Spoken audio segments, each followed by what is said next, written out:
రావుపాలే విగ్రహాన్ని అసెంబ్లీలో పెట్టాలని మనందరి తరపున దీక్ష చేస్తున్న బీసీ కులాల సంఘాల నాయకులకు, ముఖ్యంగా మనందరి బలగు బలైన వర్గాల ఆడబిడ్డ కవితక్క గారికి గట్టిగా చప్పట్ల ద్వారా స్వాగతం ఇద్దాము. జై పూలే, జై కవితక్క, జై బీసీ. నేను అనుకుంటున్నా ఇదొక చారిత్రాత్మక సమయం.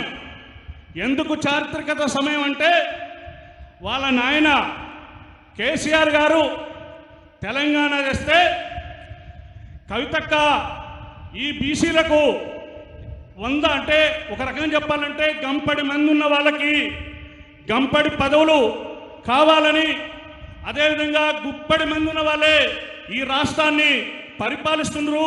గుప్పడి మంది కాదు, గంపడి మందికి పదవులు కావాలనే ఉద్దేశంతో ఈరోజు కవితక్క గారు జ్యోతిరావు పులే విగ్రహాన్ని పెట్టాలని దీక్ష చేస్తుంది.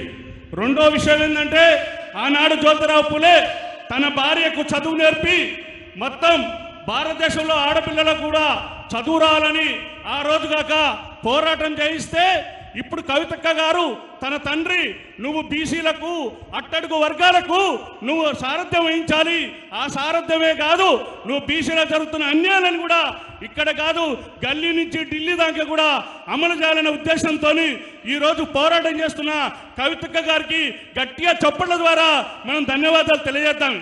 రెండో విషయం ఏంటంటే, ఈరోజు ఒక విషయం జరుగుతుంది.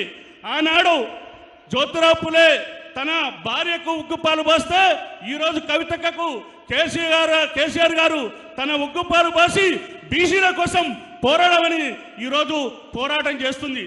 ఈరోజు ఈ పోరాటం ఒక్కటే కాదు, ఆ రోజు కాంగ్రెస్ వాళ్ళు 42% రిజర్వేషన్ పెడితే అది రాజకీయం కాదు, విద్యా ఉద్యోగాలు కూడా కావాలని డిమాండ్ చేసి అది సాధించడం కూడా జరిగింది.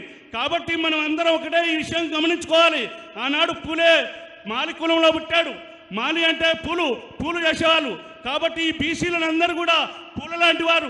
ఆ పూలని ఒక్కొక్క పూలని ఒక్కొక్క బీసీని ఎవరి వాటా ఎవరెంతమంది ఉన్నారో అంతమందికి వాళ్ళ వాటా కావాలని ఒక్కొక్క పువ్వుని ఆమె దారమై ఒక్కొక్క పువ్వు కుచ్చుకుంటూ బీసీలకు ఏకం చేసి బీసీల కోసం పోరాడుతున్న కవితక్క గారికి గట్టిగా చప్పట్ల ద్వారా స్వాగతం పలుకుతూ నాకు ఈ అవకాశం ఇచ్చిన ప్రతి ఒక్కరికి ధన్యవాదాలు తెలియజేస్తున్నాను.